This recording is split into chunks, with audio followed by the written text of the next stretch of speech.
Kalian sadar nggak sih kalau sekarang di mana-mana nggak cuma di lingkungan hobi Jepangan aja, tapi di tempat kerja, di sekolahan, atau di kampus, orang-orang semakin banyak yang ngomongin One Piece. Hampir semua influencer atau artis-artis yang bahkan nggak pernah nonton anime sekalipun pasti nonton One Piece. Bahkan Ibu Sri Mulyani aja pernah diberitakan kalau beliau ternyata juga merupakan fans anime yang satu ini. Memang semenjak diluncurkannya film One Piece live action yang tayang di Netflix ini pada 31 Agustus lalu, banyak orang-orang yang merasa tersentuh menikmati ceritanya. Mereka yang tadinya sejak dulu nggak pernah nonton versi animenya, gara-gara nonton live actionnya, akhirnya jadi mulai mencari tahu cerita asli di balik mahakarya terbesar sejagat dunia ini. Hai Sourcer, selamat datang di channel Click Source, dan kali ini kita berada di segmen LMD Let's Movie Discussion, segmen dimana kita akan membahas fakta-fakta atau review film-film yang sangat menarik untuk diikuti. Dan di segmen kali ini kita akan membahas mengenai film One Piece. Oke, tanpa berlama-lama lagi langsung aja kita bahas. Banyak orang yang sangat menyukai cerita One Piece, bahkan dalam beberapa berita pernah ada orang yang bisa berhenti mengkonsumsi narkoba gara-gara nonton One Piece.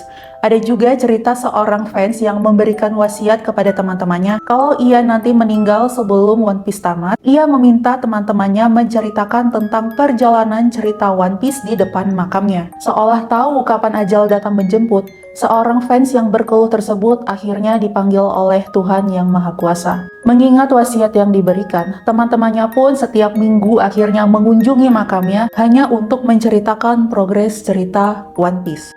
Wah, kalau kita lihat cerita-cerita itu, sepertinya kita yang nggak ngerti apa-apa tentang One Piece akan merasa, kok kayaknya berlebihan banget nggak sih? Kok bisa sih sampai segitunya? Tapi di sini Min Source ingin mencoba merangkum apa saja alasan yang membuat orang-orang tidak hanya menganggap One Piece ini sekedar cerita fiksi biasa, namun juga begitu relate dengan kehidupan sehari-hari. Yang pertama, mengajarkan tentang meraih mimpi. Seperti di cerita anime atau film lainnya di mana tokoh utama pastilah memiliki mimpi yang ingin diraihnya. Nah, uniknya di One Piece kita bisa melihat bagaimana konsistensi setiap karakter untuk berjuang meraih cita-citanya dan menghadapi berbagai tantangan yang ada. Contohnya seperti Luffy yang ingin menjadi Raja Bajak Laut dan ingin menemukan harta karun One Piece yang sampai sekarang belum ketemu. Tapi kita bisa lihat bagaimana konsistensi dan perjuangannya dia, meskipun banyak orang yang berusaha menjatuhkan atau menghancurkan mimpinya. Kita lihat, walau sampai sekarang dia belum meraih semua itu, tapi konsisten banget. Yang kedua, bukan cerita romance. Kalau di anime terkenal lainnya seperti Naruto, itu masih fokus ngebahas sisi cerita romance setiap karakternya. Namun di One Piece kita bisa lihat bahwa cerita romance di sini tuh dikit banget dan hampir gak ada. Eiichiro Oda, pencipta One Piece, memiliki visi yang berbeda untuk cerita ini. Beliau menciptakan dunia epik yang berfokus pada petualangan, pertarungan, persahabatan, dan penemuan harta karun. Meski begitu, cerita ini tetap menghadirkan hubungan persahabatan yang kuat antara karakter-karakternya. Beberapa karakter dalam cerita mungkin memiliki hubungan romantis yang disiratkan, tetapi romansa bukanlah fokus utama. Yang ketiga, mengangkat isu politik yang sangat relate sama kehidupan dunia nyata. Nggak salah ya, kalian jangan hanya berpikir ini cuma cerita superhero biasa. Di dalam dunia One Piece, isu politik ini sangat kental. Angkatan Laut adalah salah satu cabang dari pemerintahan dunia dan bertindak sebagai kekuatan eksekutif yang menjaga keamanan dan ketertiban dunia. Mereka memegang peran utama dalam menjaga kedaulatan pemerintahan dan mengawasi pulau-pulau, serta mencoba menekan tindakan pemberontakan. Bajak laut di sisi lain adalah kelompok individu atau kru yang hidup di luar hukum dan di luar aturan pemerintah.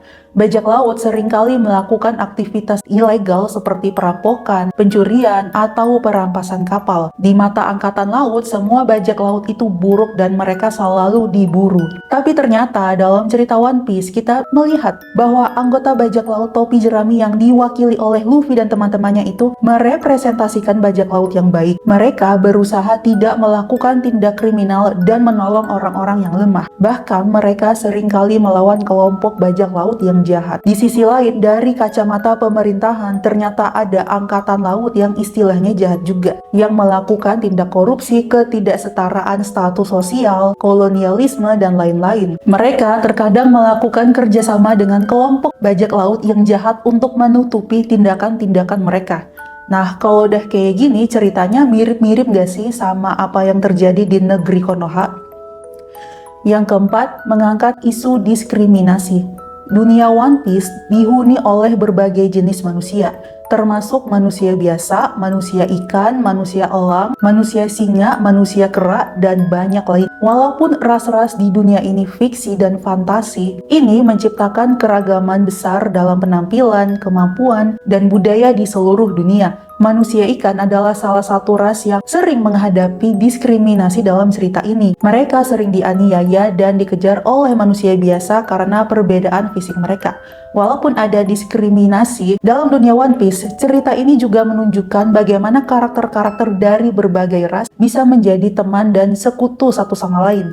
Ini menggambarkan pentingnya mengatasi prasangka dan persahabatan yang berkembang melalui batasan rasial. Wah, ceritanya cukup berat juga ya, makin mirip kan sama fakta yang ada di dunia kita. Yang kelima, ceritanya gak gampang ditebak.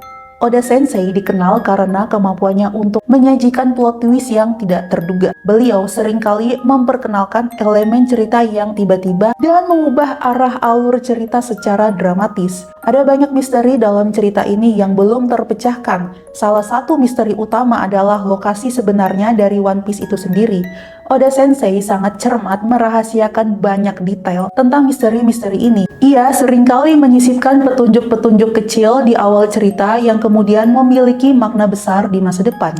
Nah, Sourcers, itulah tadi beberapa hal yang Min Source rangkum. Mengapa kalau kita nggak pernah nonton One Piece, kita bakal rugi seumur hidup kita. Seenggaknya nonton satu season aja deh. Menurut kalian, apalagi nih yang membuat kita harus nonton One Piece? Tulis di kolom komen ya. Jangan lupa subscribe channel ini untuk konten-konten lainnya, dan follow juga sosial media kami untuk mendapatkan update berita-berita fresh setiap harinya. See you!